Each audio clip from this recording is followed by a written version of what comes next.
tayo'y magkasama.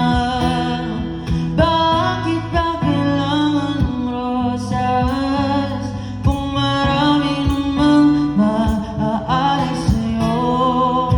Uupo na lang at aawin, maghihintay ng pagkakataon.